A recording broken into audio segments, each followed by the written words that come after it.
The Cleveland Browns, a 3-win football team that sat at the very bottom of the standings all season long, and yet 2 of those 3 wins were against playoff teams from their own division. Because of course they were. This is a team whose quarterback room consists of a 41-year-old, a journeyman backup that's been on 3 teams in 3 years, and 2 rookies, neither of which were even drafted in the first 2 rounds. Even by Cleveland standards, this entire era of Browns football has been truly special to witness. But all that being said, there may be some hope on the horizon. This is day 9 of the Bootleg Summer Series, and in each one of these episodes we use film, analytics, salary cap breakdowns, and all manner of nitty-gritty football nerddom to answer the 3 questions that make up the central pillar of this series. What was this team's identity before? What is their identity now? And what does a successful 2025 season for this team actually look like? Quite frankly, the Browns are weird. Like one of the weirder teams we'll talk about all summer long. But that's good news for you, because luckily, weird teams are our specialty. Jay, Autumn, Anthony, roll the intro.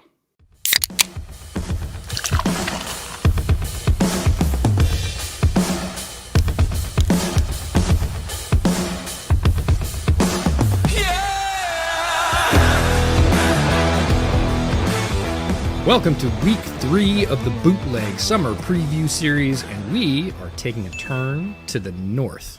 The Cleveland Browns have not been a lot of fun to talk about for the last 3 seasons. Their QB situation, both on the field and off the field, has made them a team that was difficult to get excited about. But they've turned a corner too, and while they don't seem to be able to entirely escape QB controversy, it's a totally different controversy, and we'll take that because that's fun to talk about.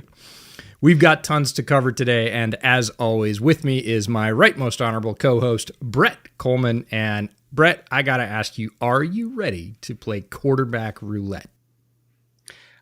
I need the audience to understand something. Well, the Browns fans listening to this, and I'm sure there are tens of them that are still listening to the show after us lambasting them in the last 2 seasons.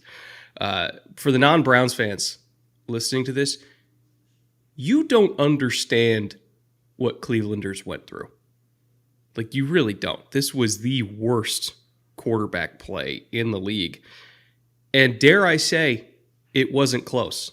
Like, even Tennessee, I would take what Tennessee was dealing with last year compared to what the Browns were dealing with. To put a statistical point on how bad it was, A, they were one of 3 teams to have more interceptions thrown than touchdowns thrown. B, their overall as a team, they had 4 quarterbacks play for them last year. Their overall as a team yards per attempt was the same as the Ravens' yards per carry running the ball. It was 5.8. And that's like the better version of the number. If you take out Jameis, their yards per attempt went down to 4.9. So you think you've seen bad quarterback play. Tell you what, Browns fans have seen some shit. Nobody went through what they did last year. So, again, for all the Browns fans that we still have left watching this show, after all the critical things we've said in the last couple seasons, first of all, thank you for still being here with us. Second of all, you are validated and vindicated, and we see you, and I want you to know that we appreciate that you're still with us, because a lot of fans wouldn't be after what they had to endure. It was first-rate awful. And Jameis was at least entertaining. And as an NFL team, if you're going to be bad, at least be entertaining. Because if you are bad and boring, that is the death knell for ticket sales, for fan interest, for everything else. It just makes a team completely unwatchable. You're like, A, they're not good, and B, they're not exciting. So why would I spend my time doing this? And that is really what Cleveland football was over the last 3 years, but especially last year, early on, before Jameis took the reins. It was basically an unwatchable football product. It was awful. They were the worst team in the league. And you know, they didn't end up with the number 1 pick, but they ended up pretty close. But if we're just saying, like, if you had to take the bottom 5 teams in the NFL last year, the pre-Jameis Browns easily would have been the worst team in that awful round-robin toilet bowl scenario. Like, they would not have won a game against any of the other worst teams in the NFL. That is how bad they were. And yeah, Jameis made them fun, ish, but before he got in there, like, I don't know how Browns fans did it every Sunday. Like, I don't know how they sat there for 3 hours every single weekend and willingly put themselves through that product in the first, like, 7 to 8 weeks of the season. It was bad, like, straight up bad. And we are going to go over the reasons why it was bad. I also want to encourage Browns fans. There is some room for optimism, and that's what the second half of the show is about, and why we think that they, in theory, should be better and more exciting. But we still need to diagnose the reasons why they were what they were last year so that we can learn from those mistakes. Yeah, as a podcast that fully supports mental health, if you need to fast forward through the first 15 or 20 minutes for your mental health, feel free to do so. We will keep the beating as brief as we can. 2024 results for the Browns, not fun. Close your ears if you need to. 3-14, that put them fourth in this division. 2-6 at home, 1-8 on the road, and 0-5 down the stretch. No real sense of optimism heading into the next season without wholesale changes. And while they didn't have wholesale changes, they have some very important changes that we'll get to. Overall, that led to a power score. And again, power score is how well they run the ball, how well they pass the ball, defend the run, defend the pass, points scored, and points allowed. We just assign their league rank. There's a lot of low numbers here, Clevelanders. It's going to be rough. Passing offense, dead last in the league, 32nd. Rushing offense, not much better, as you know if you're a Browns fan, 27th in the league. Pass defense, this was one that surprised me a little bit, and we'll talk about why when we get into it. They were 22nd in the league. This is a very talented secondary, and while they did suffer some injuries, they've invested a lot in that secondary, and I expected a ranking better than that. The rush defense, middle of the pack, 16th, and you can get away with that in the NFL, so that was actually an acceptable number. First one we've hit that is. Points scored, 32nd. Not surprising, given their passing offense. And points allowed, 28th. Ugh. Add them all up, divide by 6. They have the 31st power score. That's the 31st overall. So that means there was only one team that had a lower power score than they did. And that is an earned rank. If you watch the on-the-field product, this is not one of those power scores that doesn't line up. There are very few that don't. There are some. We talked about the Rams last week having a very odd power score that didn't align with their overall sort of team strength near the end. This one, unfortunately, is right down the middle for what the Browns were last year. I do stand corrected slightly. I made a statement in error, and I'm actually shocked it was an error. Because I said it seemed right at the time. It seemed right at the time, but in fairness, the other team we haven't talked about yet, so maybe I'm not giving them their credit for how bad they are. I said if the pre-Jameis Browns did a round-robin tournament of suck against all the other bottom 5 teams, they would have lost every single game. The pre-Jameis Browns did play against the Jaguars and beat them.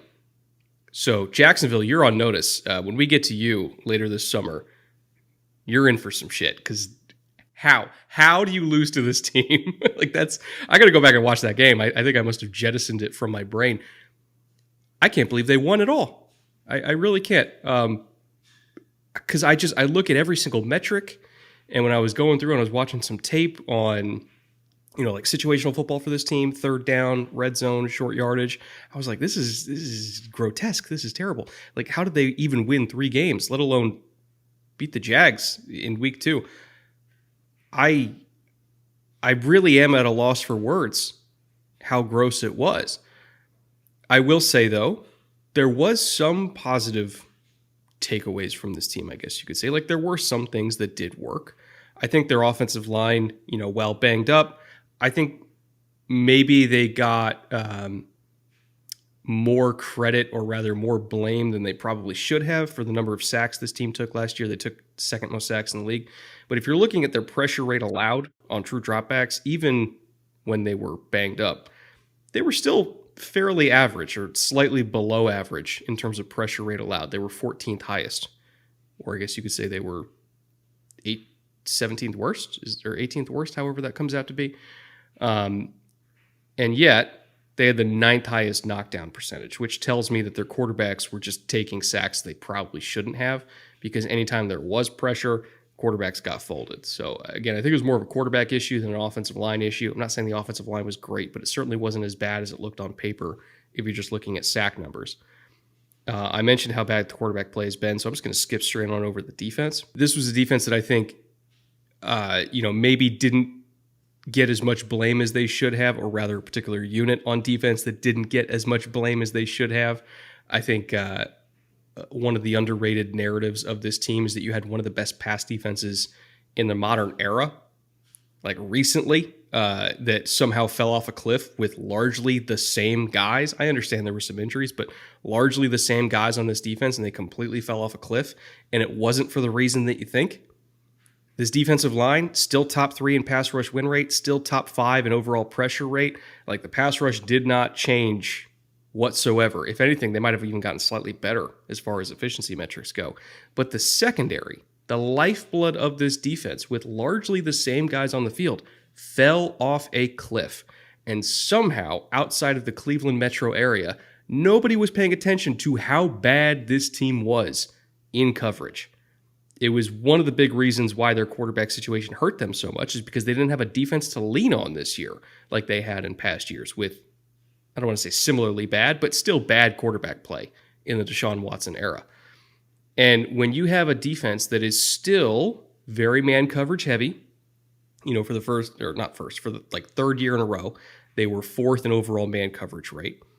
And, they were very heavy in cover 1 in particular, which is their most called coverage is cover 1. And it's largely with the same guys. You still got Denzel Ward out there. You still got Martin Emerson out there.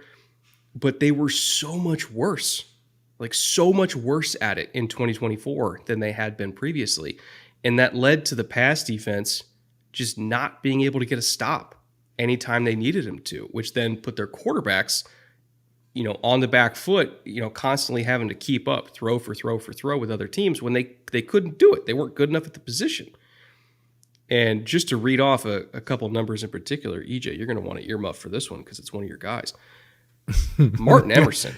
I'm well aware. He was a disaster. Do you know what I think this is like, or this was my hatched theory that I didn't share in the middle of last year? Because even when teams are bad, we watch all the teams throughout the league throughout the year. And there are bad teams every year. There are teams that are definitely headed in the wrong direction, and we still check in on them. We check in on our guys. We check in on our coordinators. We end up having to see why this happens. So yeah, I did watch the Browns in the second half of last year, and every time I looked, I had to look away. But my pet theory that I didn't share is that there's some kind of NFL football god karma within a division. And this is basically like the Ravens secondary, I'll just say the Ravens defense, like sucking the lifeblood out of the Browns defense, and where the Ravens were terrible and suddenly they got rejuvenated midseason and were on the up and up and one of the better units in the NFL.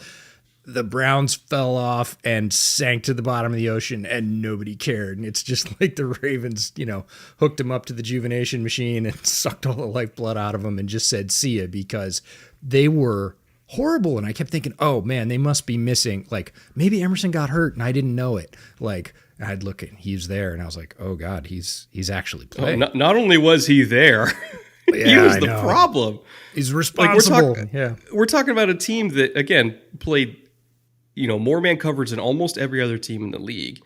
And with all these corners that played so much man, and if we also throw in the linebackers and we throw in the safeties, like the entire defense, Martin Emerson by himself allowed a third of the entire team's catches against man coverage just by himself, allowed almost half of the team's touchdowns given up in man coverage, 5 out of 12, and his passer rating allowed in man was 115.8. One corner did that much damage to this defense. It's almost unconscionable. He was a pincushion. Everybody went after him because the NFL's a copycat league, and as soon as that film started to get out there, because they're watching the most current film, they're not looking at last year's laurels of being one of the greatest defense, or the year before's, film of being one of the greatest pass defenses ever. They're looking at last week's tape and the week before, and they're going, man, we can go right at him. Like, he was super scary the year before, but he's not scary this year. We're going to try him early in the game. And everybody tried him. Everybody had success. And the NFL is not going to move unless you make them. If you are having success running the ball, the team's going to run the ball until you can stop it. If you are having success throwing at a corner, there's no ease up. There's no mercy rule. They're just going to keep punishing that weakness until you adjust. And the Browns just failed to adjust. They also missed a lot of tackles too, which, I mean, it's always a problem to miss tackles. But when you miss tackles in man coverage, it leads to explosives because there's no other like hang defender waiting there to rally and fix your mistake if you miss. Like if you're in man coverage, you're on the guy as he's making the catch. You need to get him on the ground immediately. And if you miss, everybody else's back is turned, or maybe they're in an entirely different part of the field, and that's what leads to so many explosives after the catch if you miss. And this team had more missed tackles in man coverage situations than every other team in the league.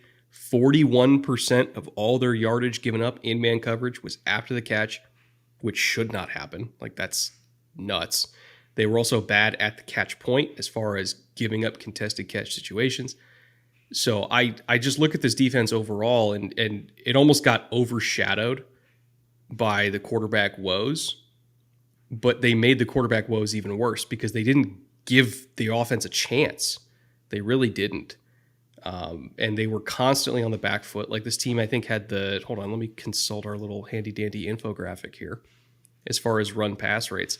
Overall run pass rate, 32nd in the league as far as runs called. So they were the most pass heavy team in the NFL because they had to be, because their defense wasn't great. And when you're the most pass heavy team in the NFL with a bad quarterback situation, yeah, you're only going to win 3 games. And it's a miracle they even won that many.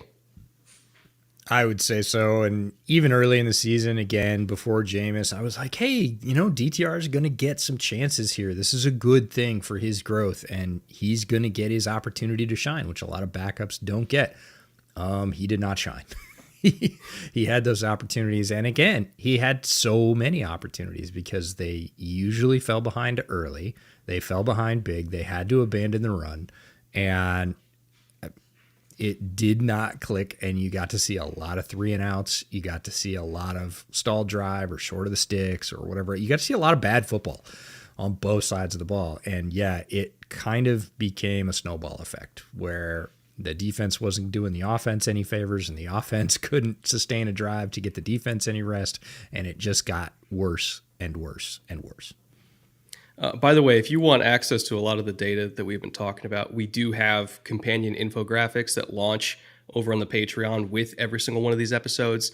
So if you want to look at their run pass rates, which I just went through, we have those for all downs. We also broke it down by first down, second down, same thing for RPO rates, screen rates. We have passing target areas, which, well, I don't know if you'd really care about that with that quarterback group. We have like coverage percentages by down and distance. We have run concept usage rates. We have cap allocation.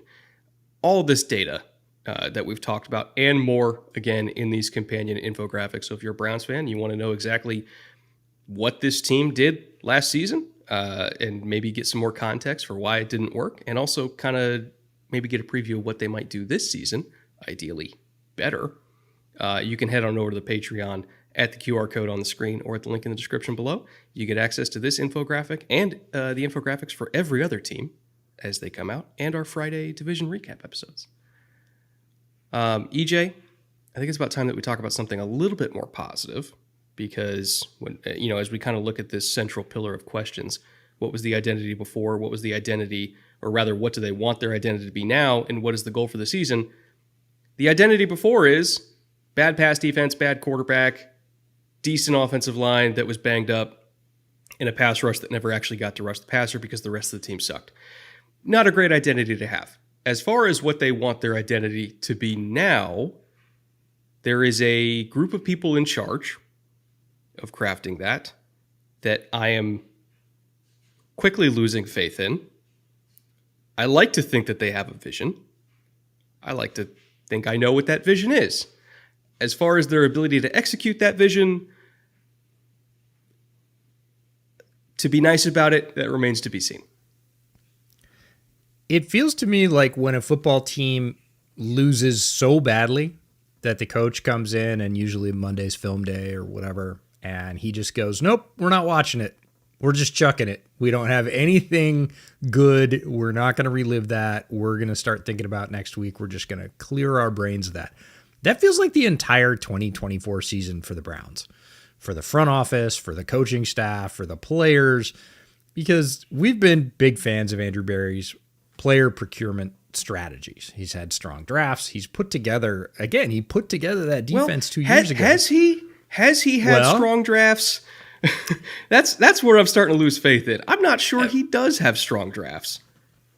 I know that people in Cleveland share that, but 2 years ago when we were all hyped about that defense because it was so good, those are all guys he brought in. So we can't be both. Maybe we can, but we were super excited about how they were all meshing and how the vision was coming to fruition. And again, as you said in the opening, like a lot of the same guys are still there. This isn't like they were all injured or they all left or they all held out for more money. They were there. They were on the field, same guys. And again, the pass rush was good. Can I just read this off to you? Because it reminds me a lot of our Niners episode that we had last week where we were talking about how John Lynch went multiple years just setting draft picks on fire. But then we look at the roster and we're like, oh, but they still do have like a good core of talent. And it's like, yeah, the core of talent they got in 2017. So 2024 to 2022, these were the drafts they had. Like we look at what they did in 2021. That was the Newsome draft. They got JOK that year. Well, they basically only got JOK as far as quality players that year. And then 2022, they got Martin Emerson in the third round. We're like, okay, that worked out. And then you look at the rest of the draft and it's Alex Wright, David Bell, Perrin Winfrey, Cade York, Jerome Ford, Michael Woods, Isaiah Thomas, Dawson Deaton. Nobody really stuck. 2023, Cedric Tillman had some flashes, but hasn't really become what a lot of people hoped he would be so far. After that, Siaki Ika, DeJuan Jones, Isaiah McGuire, DTR, Cam Mitchell, Luke Whippler. Okay, no real star power there. Nothing really stuck. 2024, Michael Hall, Zach Sinner, Jamari Thrash, Nathaniel Watson, Miles Harden, Juwan Briggs. Where's the stars? Where's the contributors? Like we went 4 straight years, and his best player he drafted 4 years ago, and he's hurt. So like, does he draft well? I don't think he does. It's not holding up, and there's a lot of contributors sprinkled into those drafts. But I'm with you. They're not tractors. There's a bunch of trailers in there. There's Jerome Ford's in there. Talked about the corners. We got a couple of receivers. We got a couple of rotation defensive linemen. Like DeJuan Jones could turn out to be a very solid tackle in time. He had some flashes, but when you add it all up and you start to look at the overall, it is starting to fall flat. And I think quarterback issue or not, which has not been great, as we've noted, there's going to be more scrutiny on both of the guys at the top, Andrew Berry, the GM, and Kevin Stefanski, the head coach, because they're out from under the specter of Deshaun Watson, but they are not out of the woods at all, especially after last year. So they both have work to do, and so do the coaches underneath them. The offensive coordinator is Tommy Rees, the defensive coordinator, Jim Schwartz, and Jim Schwartz has done this throughout his career where he'll come in and rejuvenate a defense. There'll be this surge, and then everybody gets tape on him, and those numbers fall off. It starts to be predictable, and he eventually ends up moving on because he's a big pressure guy. Like, he has always been a big pressure guy wherever he's been. He actually patented a bunch of those pressures, and then the NFL caught up. And so there's pressure on him, huge pressure this year to have a rebound because his defense was nothing to write home about last year. And the special teams coordinators, Bubba Ventrone, the shining light. I'm going to say shining light in this. I love Bill Musgrave. He might not be the greatest coach, but I think Bill Musgrave is a fascinating dude. So I remember Bill Musgrave as a quarterback at the University of Oregon. He was drafted in 1991. He played for 4 NFL teams: Cowboys, Niners, Broncos, and Colts. As a coach, this is where it gets really interesting. Here are the franchises that Bill Musgrave has served with: The Oakland Raiders, yes, Oakland Raiders, Philadelphia Eagles, Carolina Panthers, University of Virginia, Jacksonville Jaguars again, Washington in 2005, Atlanta again, Minnesota, Philadelphia again, Oakland Raiders again, Denver Broncos, different position with the Denver Broncos, back to the University of California, then the Cleveland Browns. He was the offensive assistant for the last couple of years, and this year he is the quarterback's coach. Bill Musgrave has been there and done that. If you look at all those teams, institutions, he has been with all the quarterbacks he's worked with, all the offensive coordinators he's worked underneath.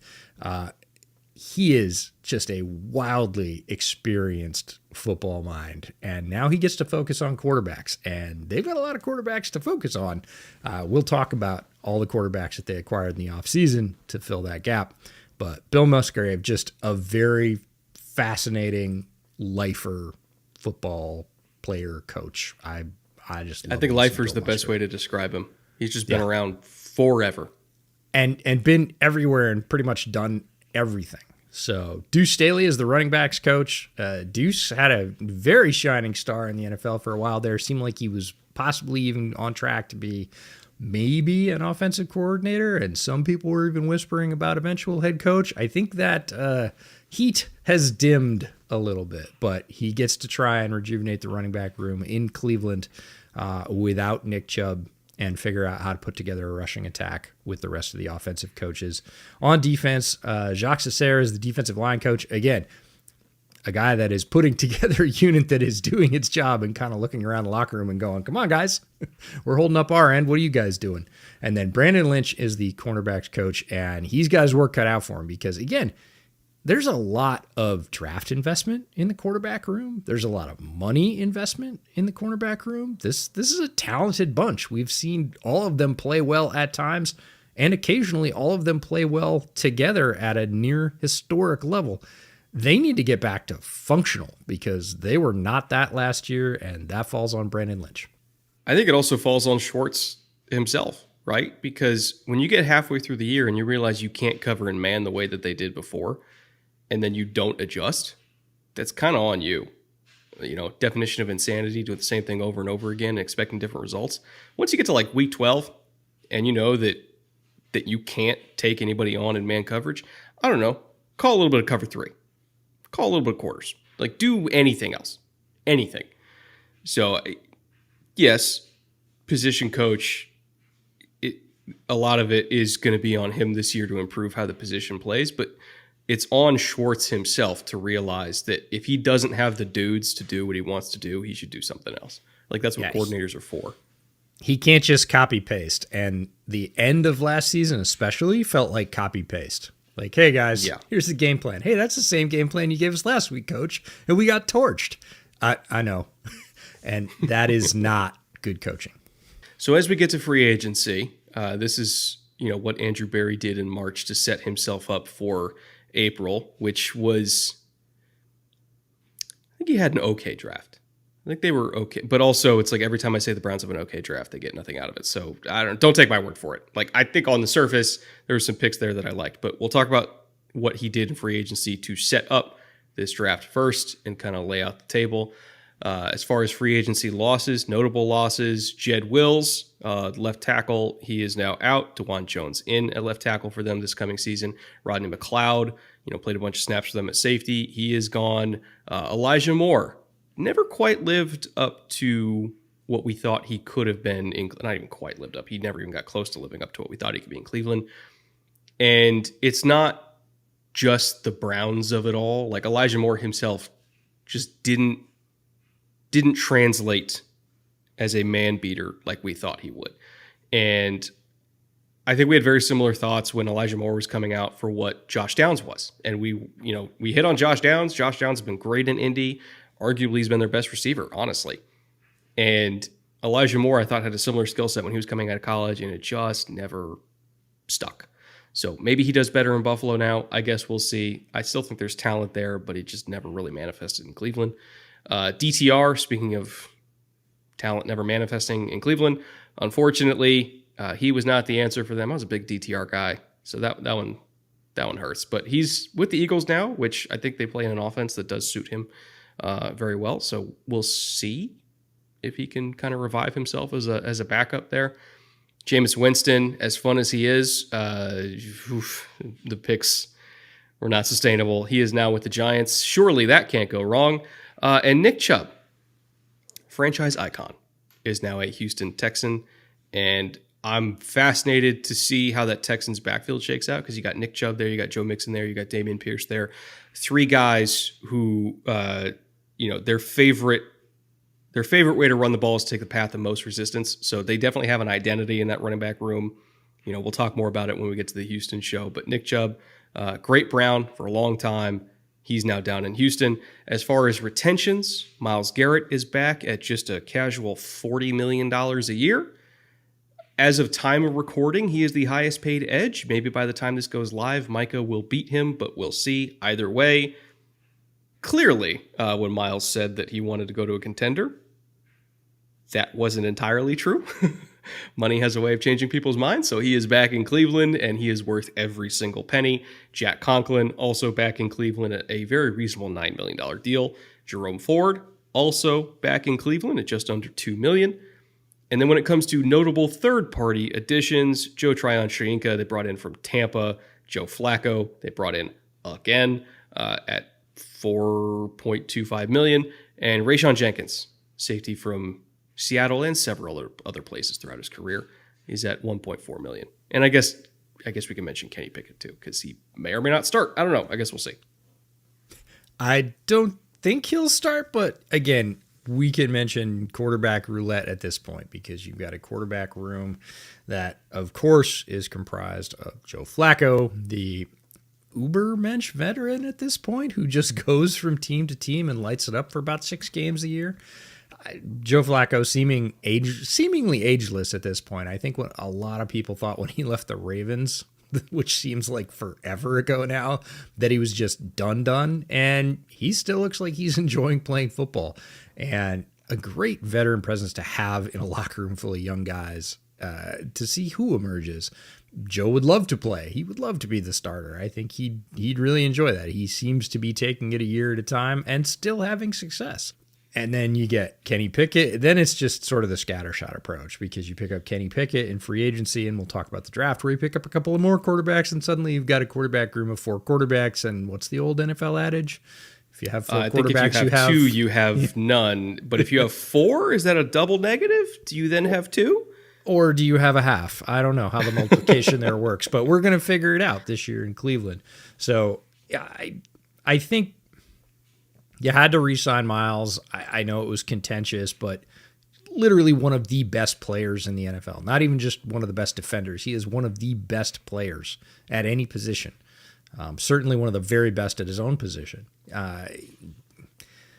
It's very difficult to just let players like that go, right? You can trade them and get a whole bunch of assets and do a rebuild. We've seen lots of teams do that successfully, but you can't just kind of let them walk because you don't want to pay them.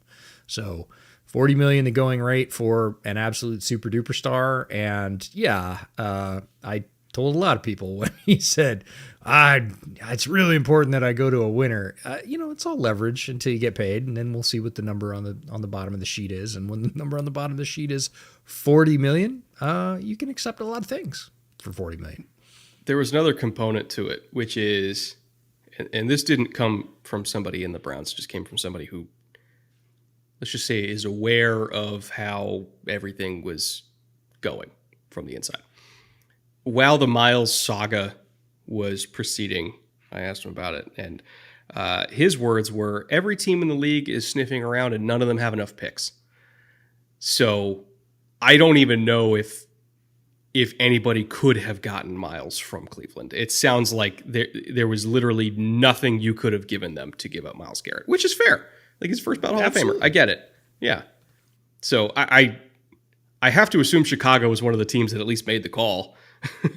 And then they heard, like, give us all of your drafts for the next 3 years. They're like, okay, see you at the draft. Yeah, give me the Ricky Williams trade times 3, and maybe you can have him. No, it didn't work out, but I understand, and Jack Conklin has served very well for them. It's an incredibly reasonable deal for a guy that experienced. If you look at what people were paid in free agency at offensive tackle, that is a wild value, $9 million. There's guys getting paid 19, 20, 21 million to play tackle in free agency.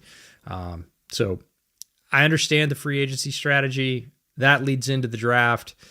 I gotta say I have some empathy for the Browns at 5, right? Now, they trade down because the Jaguars trade up for Travis Hunter, and they take the picks, and I get it, but 5 is the spot that I least wanted to be at in the top 10 of this draft.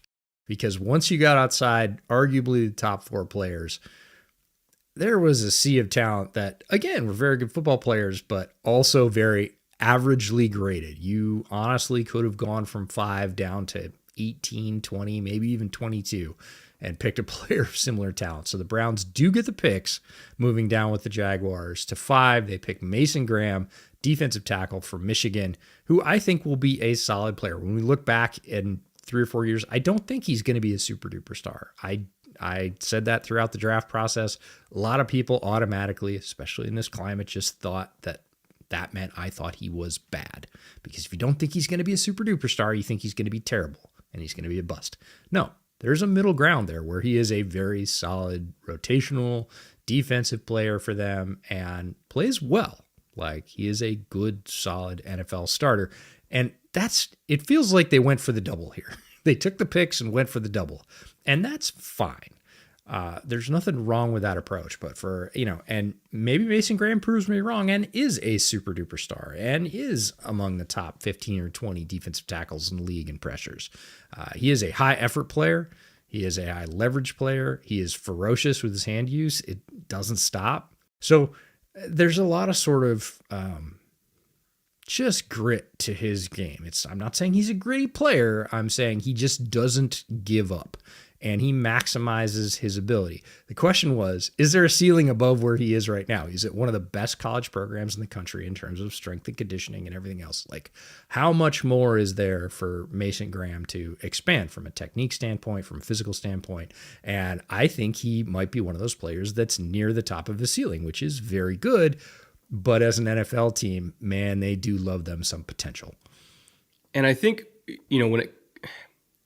I struggle with this, right? Because I'm not saying I don't like him. And we went over this over and over again in draft season, and there were Michigan fans that were upset with us. There were even, during the draft stream where we were going through this, there were some Browns fans that were like, what do you mean? Like, well, Mason Graham, he's great. And I was like, I'm not saying I don't like him. I'm saying he's not that guy at defensive tackle. He's not Quinnen Williams, not even close to Quinnen Williams. He's not Dexter Lawrence. Don't even bring up the Aaron Donald conversation, right? Because when Aaron Donald was coming out and he went at like 13, keep in mind, I had him as in my mock that year. I think the Raiders were picking 5. I put Aaron Donald at 5. And just because I mocked Aaron Donald at 5 and Mason Graham went at 5 does not mean they're even remotely the same as prospects. Not even close.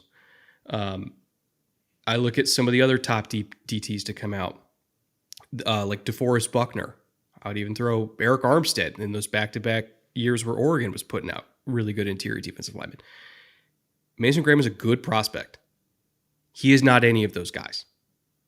And I think that there are positive aspects of his game. Like you said, he's got really, really fluid hips. He's got good feet. He's a balanced player, really stout against the run, because he uses his leverage really well. I think he's a high effort player, a high motor player. He does struggle late in the down, but it's not because of lack of effort. It's more so lack of power and lack of length. If he loses early in a pass rush rep, he doesn't really have the length and power to then collapse the pocket late. He has to win with effort and hope that somebody else flushes him, and then he can disengage and go get a late pressure. But he is so reliant on finesse moves because he doesn't have the length and pop in his hands as a pass rusher to win with power. And we talked last week through Jared Verse and through Kobe Turner, like that Rams D-line won because they could compress the pocket. Mason Graham is not a pocket compressor. And it's odd because he's very stout against the run, but it's two different kinds of strength we're talking about here. It's strength to keep yourself from getting uprooted versus strength to uproot somebody else. different skill sets. He doesn't get uprooted against the run game, but he also doesn't uproot guards as a pass rusher. So I think the best you're hoping for is Jarrell Casey, which Jarrell Casey was a really good player. I was going to say that's might good. be like, maybe it's Christian Wilkins. Honestly, I think Jarrell Casey is like a better version of what Christian Wilkins was. So maybe the more realistic like hope for is Christian Wilkins. And if I'm dead wrong, he's Jarrell Casey. And if you got Jarrell Casey at 5, fine, that's great. Plus you got extra picks. That turns it from great to like amazing.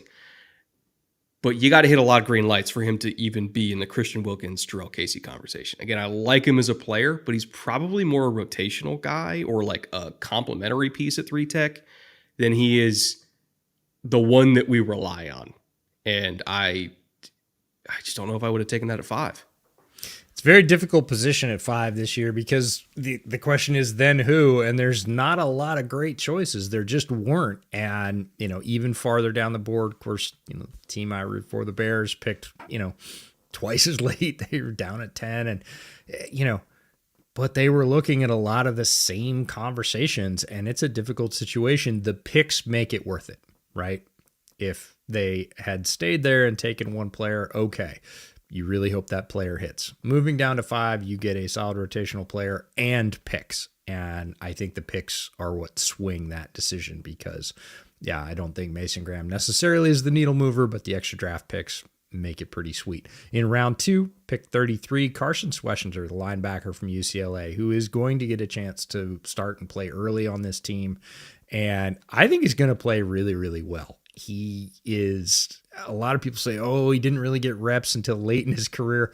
That's not on Carson. That's on the coaching staff at UCLA. The fact that they didn't realize Carson Schwessinger was one of their best linebackers until he was a senior after being a walk-on is on them. He was on the practice field every day. They just didn't see it. And once he got on the field, he makes a mess of things. He is a really good, fun, mobile, agile, hostile linebacker, and I think he's going to fit into this rotation immediately and really well. I think he's going to be a very good player. I like the value at 33, right? I wasn't so sure about him as a first rounder, just outside the first round, and they have a need there because JOK just can't stay healthy. He is a fantastic player, but he's missed a lot of games for them, and they just can't count on him, so they go and get Carson Schwessinger in round 2. They also had a second round 2 pick. Number 36, this is from the Jaguars as part of the trade. Quinshon Judkins, the running back from Ohio State. In my mind, this is replacement therapy by committee for Nick Chubb carries. They are not expecting Quinshon Judkins to come in and be Nick Chubb, but he is going to get a lot of the Nick Chubb carries in this offense. And I think the Judkins pick in particular, that was really what helped me kind of like be more okay with Mason Graham, because it's like, okay, would I rather have Travis Hunter or Mason Graham? Travis Hunter with a bullet. Would I rather have Travis Hunter or Mason Graham, Quinshon Judkins, and a first round pick? I'm like, ooh, that's Barry might have cooked with that one, because I love Quinshon Judkins. Like he's sick. And then I know we're gonna get to him in a second. To come back and pair him with Dylan Sampson, who was like also a top 6 running back in this class for me, I was like, holy shit. Like, I love Nick Chubb. Nick Chubb, but that's such a good rookie backfield.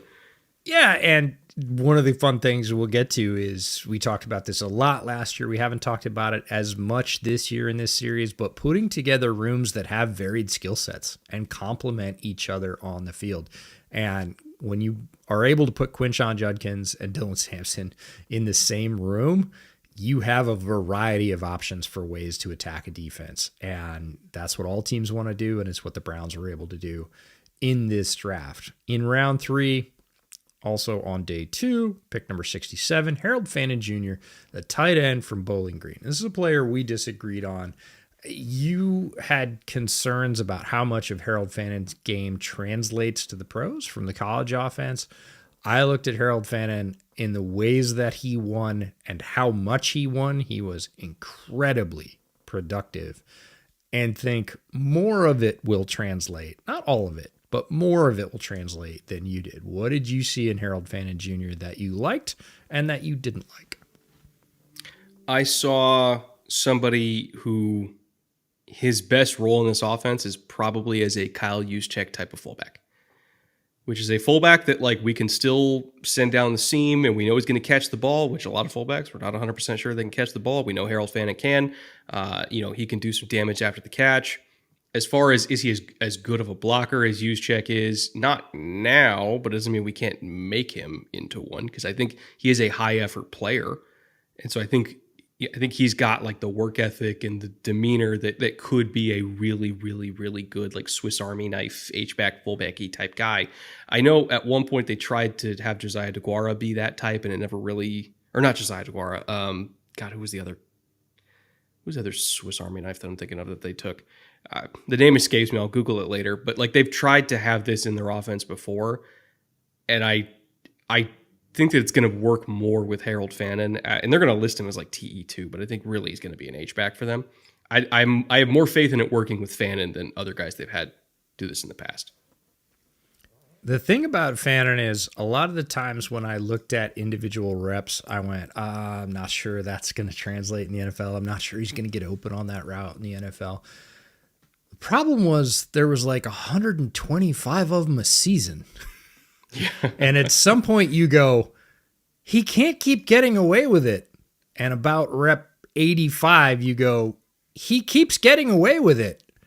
And it reminds me of the conversation. I'm not saying he's the same player because he's very different physically and in a lot of other ways with everybody with Travis Kelce, right? Everybody's like, well, how does he just keep getting open? Why don't you just cover Travis Kelce? Well, Travis Kelce keeps getting open. Harold Fannin kept winning matchups all year long, and it was not a surprise. He was not some Johnny-come-lately. Every time Bowling Green rolled in to play somebody, they knew who the number one threat on offense was. They didn't have a lot of other guys. They knew the ball was going to get funneled to Harold Fannin Jr. early and often, and they spent all week trying to figure out how to stop that. And just about nobody did. He kept getting away with it. And there's a piece there that just makes me go, it doesn't always look the prettiest. He's not the fastest runner. He doesn't have the greatest athletic skills. He's not the tallest guy. Doesn't have the longest arms. But he kept getting away with it to the tune of, oh my God, he was really productive. I think some of that production will absolutely translate to the NFL. Do you think he has, or rather, if you had to assign a percentage point to it, what percentage point are you comfortable with that he is Delanie Walker? Oh, Delanie was, similar size, but I think a little faster, just faster, pure old faster in a straight line. Maybe a little bit quicker as well. Straight percentage point, I would say he's maybe right now, 0.72 Delanie Walker, 0.75 Delanie Walker. And okay, so let's say you're getting 75% of Delanie Walker. I would argue if you're getting that at 67, but you're also getting other stuff. No, I don't think it's Delanie Walker was sick. Yeah, I'm very interested. I'm fascinated, like you are, to see how they deploy him and how he either rounds into that role and improves his blocker if they're going to use him more as sort of that H-back, or whether they just use him more as the move tight end because Njoku they're going to play in line and more often. So what packages is he on? What's the usage like? What kind of targets are they trying to get him? I'm fascinated to see what they saw because look, we're still talking about an almost a top 50 pick, but an easy top 100 pick here. They like the play style. They like the player. I can't wait to see how they deploy him because man, he just kept winning. And sometimes again, when you look at those individual reps, you think he shouldn't have, but that doesn't matter. He did. When we get to the second pick they had in round 3, number 94 from the Bills, I think this is when a lot of people gasped. And this is Dylan Gabriel. I actually walked off screen during the stream. I was like, I can't do this. You did get up and take a short break. Number 94, pick they got from the Bills, Dylan Gabriel, the quarterback from Oregon, who I was at Oregon's Pro Day this year as I was last year, and so were 2 previous Oregon alums. Justin Herbert was there watching his brother work out, Patrick, and Bo Nix showed up late in the day, and I thought, oh man, this is so rough because you're looking at the 3 former Oregon quarterbacks pretty much in a row, and you're going, one of these things is not like the other. Bo Nix obviously already had completed his very successful rookie season. Justin Herbert had a resurgence under Jim Harbaugh and finally got to show some of what he's capable in the Roman offense. And literally they took a picture at the end with like Dylan Gabriel in the middle, Herbert on one side and Bo Nix on the other. Of course, they're both much taller and sturdier athletes than Dylan is. But it was just like, oh, I don't think this is, it's kind of like the Sesame Street thing, which one of these things is not like the other. I don't think that guy in the middle is going to be the same. What I will say about Dylan that I liked about him, I thought he was pretty composed in the short game. He was very accurate, but I think it depends on which targets you're looking at. If you looked at his targets to Tez, because I watched all of Tez's targets in a row, every single target Tez had in a row this year. And the amount of times Dylan hit him between the numbers was staggering. Like, it didn't matter whether it was a screen, whatever. Now, that didn't carry over. Ball. Yeah. It did not carry over to all the other receivers, and there was a lot of question about arm strength because Dylan's not the tallest guy. He is stout. He's not super slight like Bryce Young was. He's built, but he doesn't have a cannon arm, and people will always bring up throws in the Rose Bowl. Like, he can throw it far, but the thing about Dylan throwing it far is he has to absolutely wind up and unload to do it. He needs to put everything behind it. And a lot of times in the NFL, you do not have a stable platform. You've got, muddy pocket, people coming in at your feet. You got to move around and you got to be able to just kind of throw it off platform 35 or 40 yards. And he doesn't really have that ability. If he sets and throws, yeah, he can get it 50 yards down the field accurately. But you can't always set and throw. 3 of his linemen got drafted. 4 of them are going to play in the NFL. He's going to have a good line in Cleveland, but he's also going to have pressure. And we're not going to see as many times he's going to be able to sort of set up in a clean pocket and completely unload a javelin down the field. Now, when he gets the chance to, he can. That's the good news. But there are going to be less opportunities to do that than there were at Oregon. When we watched him throw last summer, I do feel like it's a bad sign that at first I thought he was one of the high school players that was on the field. That's probably guilty. A bad sign. When I had to ask, hey, who is that? And they were like, oh, that's Dylan Gabriel. And I was like, you're lying. The Dylan Gabriel? Because it's like I'm looking at a 16-year-old right next to him who is 20% bigger than he is. And I'll give him this. He throws a really catchable ball, like really, really catchable ball. Throws a nice ball. He's quick in short areas. I think he's got good field vision.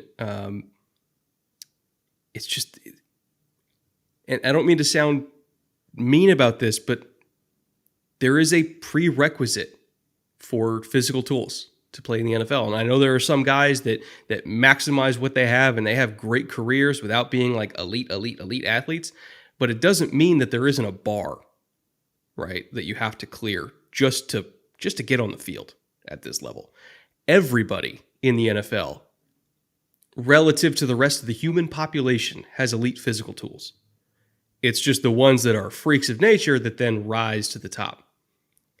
And if you step on a field with a bunch of other future NFL players, let alone a bunch of actual NFL players, and you look like a fish out of water physically, that is a bad sign. He is smaller than everybody. He doesn't have the arm strength. Like, I understand he's accurate in the short to intermediate windows, but he doesn't have the arm strength to really stretch the field. I worry about his safety. Like, truly, I do, as far as how small he is and him taking hits from, he's never going to get hit by Myles Garrett, but the guys that are similarly shaped to Myles Garrett, no. It's the same kind of thing I worried about with Bryce. And Bryce, to his credit, like, adjusted really well later in his second year in the league. But there was a shock to the system with Bryce Young when he stepped on the field and he was smaller than everybody else and he didn't have elite arm strength. And I still think Bryce Young has even more tools than Dylan Gabriel. Mm-hmm. So it's like, okay, there was a massive shock to the system with Bryce Young.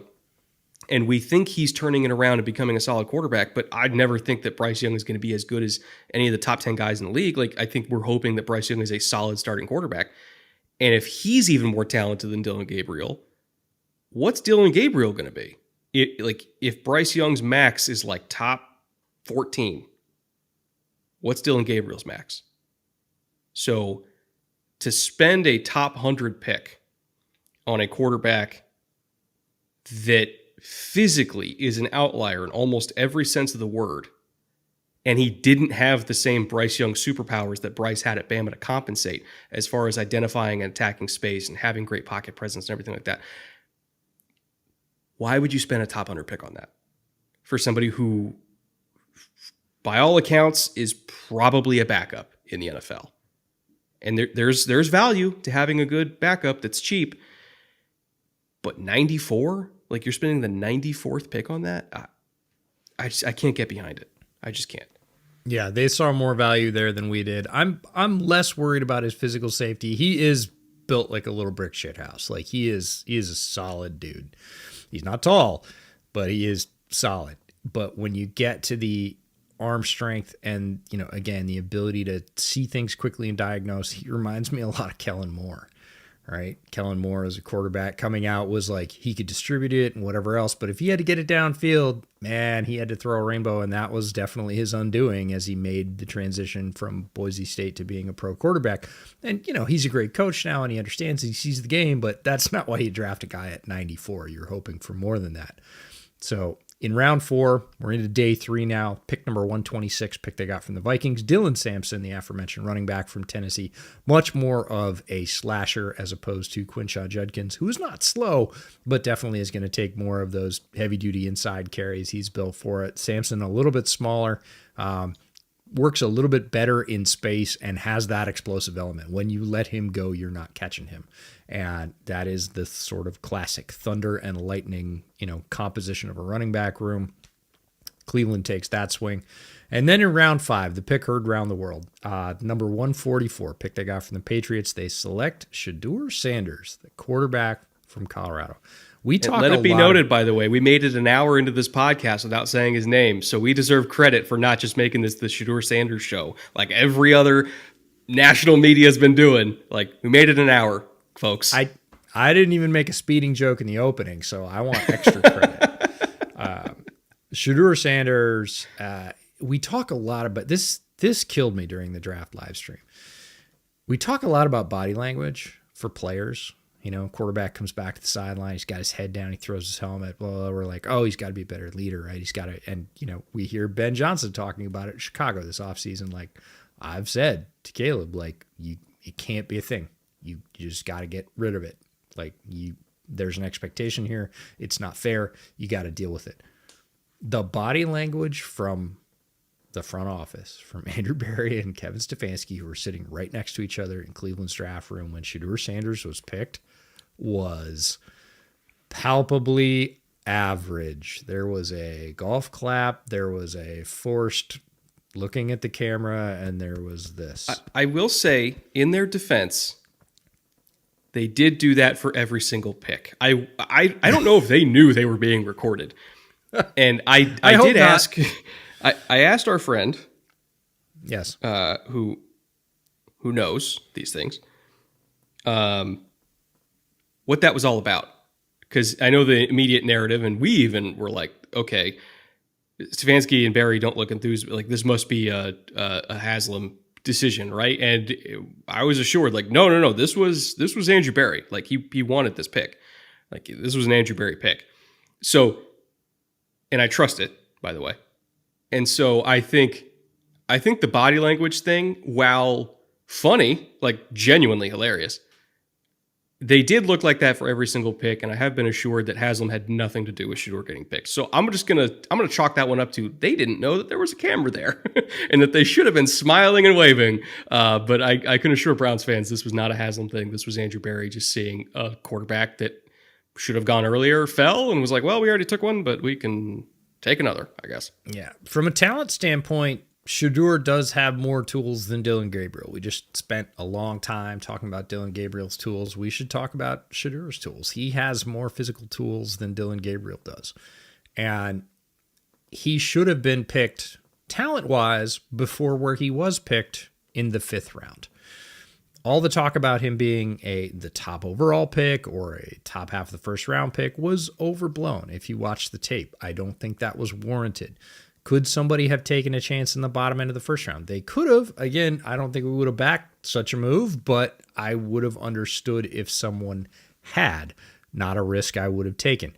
Should he have been taken somewhere in day 2, round 2 to round 3? Yes, probably, especially considering this quarterback class. I would say that is where he probably should have gone, even with the inflation on the quarterback position in the draft. As soon as day 3 dawned, he was one of the most desirable picks remaining on the board. Again, because the ultimate lottery ticket that you can hit in the NFL is a low drafted quarterback with a low salary who outplays that number, and you end up getting several free years of team building, not having to pay your quarterback. Shedeur Sanders was a prime target for that as soon as day 3 of this draft dawned. He lasted a full round plus more than that. And the reason was not because of his on-field production or vision or physical tools. It was because of the way he approached the draft process and reservations that people had about adding him to the room. By the time he got to round 5, a team, in this case the Browns, was willing to overlook that and say, hey, the talent outweighs that stuff. We're not worried about it. We're also not beholden to it. We have 3 other quarterbacks at this point on the roster. We'll take the chance. We think this is a worthwhile gamble. So they do so. Unfortunately, in the time between, some of those concerns have been validated. He's gotten 2 speeding tickets before we even got to the full offseason. There were questions about maturity. There were questions about entitlement. There were a lot of questions around Shedeur Sanders off the field and the personality. And you had 2 camps. You had one camp that as soon as you brought that stuff up said, oh, that stuff's overblown. He's a great dude. And they brought up all these wonderful things that he's done around the Colorado facility and at the All-Star games he went to. And in person, he's a great dude. All that stuff is nonsense. And there was the other camp going, well, he didn't do this, and he didn't do this, and he refused to do this. And how should I feel about the fact that he didn't work out at the combine and everything else? And the 2 sides were never going to agree. This isn't about saying which side was right and which side was wrong. There were serious concerns. There were a lot of questions. Obviously, they were widespread. Every team in the league had 4 full rounds to pick Shedeur Sanders and did not do so. It wasn't until into the 5th round the Browns select him. And since then, he's had 2 incidents off the field. Are they the worst incidents? No. Could he have hurt somebody? Sure. Is he a young guy learning through the process? Yes. And people in the NFL have done far, far worse. That's not the point. The point is if you come in with those questions and then you validate some of those concerns before you even get on the field for the full offseason, it's not a great look. So physically and from a tape standpoint, a pick that they just saw as a value in the 5th round, but for everybody screaming, oh, this is collusion, oh, this is that. NFL teams want to win, and NFL teams need quarterbacks. And a lot of NFL teams needed quarterbacks in this offseason, and it was a very thin draft for quarterback. Shedeur was one of the more talented quarterbacks in the draft class. They would not have laid off him until the 5th round just to prove a point to him. Just to, teach him a lesson. That's not a realistic narrative. The reason was because there were real concerns about adding him to the quarterback room. And those didn't get tipped over until the 5th round when the Browns selected him. The thing that's really disappointing to me, and I want to say, I also was in my early 20s at one point. I get it. I understand, especially when you're in your early 20s and super rich and super talented, decision-making can lapse. But what's really disheartening to me is when you and I were at the Shrine Bowl, and this is not a private thing. This literally happened in front of all the media, so I'm not sharing something that was behind closed doors. When we were setting up our interview equipment, our cameras, our lights, and everything like that. And I think we were interviewing Kenneth Grant first at the bar, and we were at that hotel bar hours. In the table right next to us, in the middle of all the media room, by the way, table right next to us, it was Shedeur Sanders sitting down with Michael Vick. And for 90 minutes, maybe more, Michael Vick was giving as much guidance to a young quarterback and just a young man as he could possibly impart in that time frame about how to conduct yourself as a professional, how to handle the life of being a professional athlete, how important it is to not squander the opportunity, how important decision making is on and off the field for a quarterback. And you know, he was obviously, Michael Vick went through a lot, and at a similar age made really, really fucked up mistakes and paid for it and came back and has tried to be a better person, but more importantly, to tell his story to young quarterbacks and young football players of how to conduct yourself as a professional and just be a good man, right? Just be a man. And, you know, we were watching this while we were setting everything up and interviewing players because, again, it was 5 feet away from us. It's hard not to hear it. And Mike was being great and so sincere and just dropping unbelievable knowledge bombs. So I was like, I feel like I'm becoming a better person just by hearing this in the background. We weren't like interfering or coming up or anything like that. It's just, I was listening to Mike speak and I was like, fuck, man, he's so good at this. And Shedeur really did seem to take it to heart. Like, he was listening, he was attentive, like he was asking questions. Like he in the back of my head, I was like, all right, maybe I'm wrong. Like, maybe he's going to be just fine. And then 2 months later, you're making the mistakes that he made. And again, I'm not saying they were the biggest mistakes in the world, but it's like, man, you're trying to be a starting quarterback in the NFL and you're doing that. Not, like, okay, it happens once. To then immediately get another one? Like, what are we doing? Like, Michael Vick he took so much time out of his day to try to warn you about this, and you immediately do it twice. It's disappointing. It's a rough situation. It was, again, great to see Mike there. He wasn't there just for Shedeur. He was available to any of the players who were there, but he did take an extended period of time to talk to Shedeur about it. And look, I too was a young person, and I'm very glad it was before social media, because my history would be a lot more checkered if a lot of those things had been recorded. We all make bad choices and mistakes, and it's about how you rebound from those, right? It's about how you learn from those. It's about how you step up and say, okay, the expectation for me is greater here. The focus for me is greater here. I can't do those things. I don't have as much leeway as the average, 21, 22, 23-year-old. Like, more people are going to care if this happens to me than the average Joe. Is that fair? No, but it's also not fair that you get paid a whole lot more to play a kid's game. Like, none of it's fair, but it is facts. And if people take the time out of their day to sit you down and say, these are the facts, and you don't believe them, that's on you. And it's also on you to rebound and say, oof, those are two bad missteps. I'm not going to make those anymore. I'm going to make the rest of my time here focus on what I'm doing on the field and keep my nose clean, stay out of trouble. Like, that is a difficult thing to do as a young person, again, with a lot of privilege, with a lot of money, with a lot of opportunity in front of him. And he's going to have to continue, or he's going to have to start, I should say, making really good decisions about that.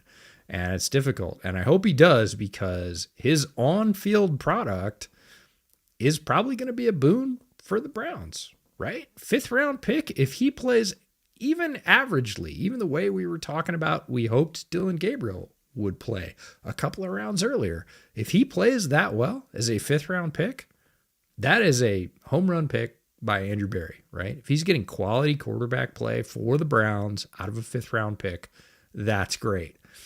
The path to that doesn't look extremely clear, but it is not impossible either. So it's really up to Shedeur Sanders to make the choice from here on out, and we'll see how it goes. I'm not I'm certainly not damning anybody for mistakes they made when they were young, but I'm also looking very closely at what you do next. Yeah, and again, this is not us saying like, oh, he's gonna fail, like his career's over. Like this shows us that he's never gonna make it. It's more so just, damn it, dude, come on, like we're Straighten up and fly we're right. trying. You can do it. You can do it, and you have a huge opportunity because it's not like there's an established starter for the Browns, right? If he was drafted as a backup to a veteran who was well respected and entrenched, that would be one thing. This is a wide open quarterback situation. The world is his oyster in Cleveland. He could be the starter very legitimately very soon, but he is going to have to take some steps to do that. So finishing out the offseason here, we circle back to our main pillar, our 3 questions. What was their identity before? What do they want their identity to be now? And what is the goal for this season? Their identity wasn't great in 2024.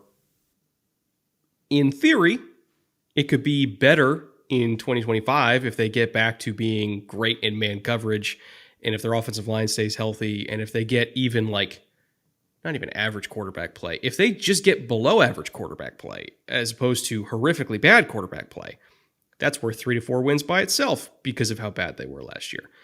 We still think their pass rush is going to be good. It might be even better if Mason Graham, proves us wrong and becomes a force immediately. They might get better linebacker play. It's on the table for this team's identity to be very similar to what it was in 2023, which is a great, great defense, good enough quarterback play, strong run game, make the playoffs. Like it could be that. We'll see. Got to hit a lot of green lights. We'll see. But for what the goal is this season, 8 wins. Like be okay, be solid, be average, be watchable. Give Browns fans a reason to turn on their TV every Sunday. That to me is the goal. Because last year, I wouldn't fault most Browns fans for by like week 12 just going to do something else every single Sunday. So for me, the goal is have Browns fans be sitting at home on the couch wearing a jersey, happy to be watching the Browns. Win or lose, just make them feel like spending those 3 to 3.5 hours is worth their time. And then, if we hit on Dylan Gabriel, we hit on Shedeur, and they end up being great values, and the defense bounces back, and Tillman comes along and becomes what we think he can be, and the running backs are great, and they make the playoffs, great. That's awesome. Beyond wildest dreams, that's like the best possible result. And we'll roll with it in January. But I think for starters, be watchable, and we'll go from there. I think 500 is important in the overall record. I would say even more importantly, because this division's gone through a lot of changes in the last, I would say even 2 years. I would say be 500 in your division games, right? Either split every series, and I know it's going to be very difficult against the Ravens, or steal 2 from one of the other teams if you're going to lose twice to the Ravens, right? And come out at 3-3 in your division games, right? Say that we are in the mix in this division. Overall 500 I think is important, but I think 500 in the division is even more important because this division's got talent. I think they could beat Pittsburgh twice. We'll see how that works out. Beating Cincinnati twice would be a challenge. Beating the Ravens twice would be monumental. I don't think that's going to happen. This team was terrible last year, and they still beat the Ravens at least once. Exactly. Somehow. So if you come out of the AFC North with a record of 3-3 in your division games, and you're somewhere near 500 for your overall record, you are reestablishing yourself as a team that is not a laughingstock, that can be a tough out, that can knock off opponents on any given Sunday. And that is a good place to start because you're literally starting at the bottom. We're talking about the team with the 31st overall power score. Not a very powerful team last year. We hope the defense rebounds. The offensive line play, again, as you said at the top, a little bit better than everybody expected. That's a great building block to lean on. They're going to need to get some quarterback play. If you can do that and go roughly 500, I think you're on the right path and you build from there. But thinking about more than that right now is probably not impossibly, but probably biting off more than you can chew. This is one of the longer episodes we've done so far, but I think that speaks to how interesting even the teams that are quote unquote at the bottom of the league are. There's always storylines, there's always narratives, there's always stuff to talk about. You know what it is that we've suppressed all of our Browns thoughts for the past 2 years, because every year when we got to this episode, I remember last year we were out at that house on the beach in Washington, and we were just, these days are kind of long, a little bit different cadence this summer, but we got to it last year. It was in the middle. We were like, oh, Browns. So we have to talk about him again. Ugh. Damn it. We're like, okay, let's just get it done. We got it done. It was like 49, 50 minutes long, whatever. We just haven't been able to talk about this franchise in the way that we want to. And this year we get to. So we just kind of went a little bit longer. Browns fans, you're welcome. And again, the same thanks that Brett extended you at the top. I'm glad you're still here. We've tried to be honest about this team and every other. Quite frankly, it has not been fun for a couple of years, to be honest, about this team. This year, it's at least interesting, and we're having a good time doing it, so we're glad you're here. Tomorrow, we have the other Ohio team. We're hitting the Cincinnati Bengals. Then the day after that, Pittsburgh Steelers. Day after that, Baltimore Ravens. And then on Friday, we do our division recap / picks show over on the Patreon. We do 8 of those, 1 per week, as we move through this series. I think this was day 9, off the top of my head. So we have 20-something, 23. Yeah, we're at the quarter pole mark. We're a quarter of the way through this series, and I think it's rolling along really well. I'm excited for everybody. The funny thing is, as of recording this, we're recording this on the Saturday before the first episode publishes. So we've got 2+ weeks in the can, and nobody's seen any of these, and we're frothing about these things. We think they're really cool, so we hope you think they're really cool too. And if you have any, comments, concerns, questions, anything like that, feel free to leave them down in the comment section below. I remind you, we have our companion infographics also available on the Patreon. So if you want not just all the data we talked about today, but all the data you could ever want for the Cleveland Browns heading into 2025, you can find that on the Patreon, linked in the description below, or the QR code on the screen. We'll be back tomorrow talking Bengals. And until then, later.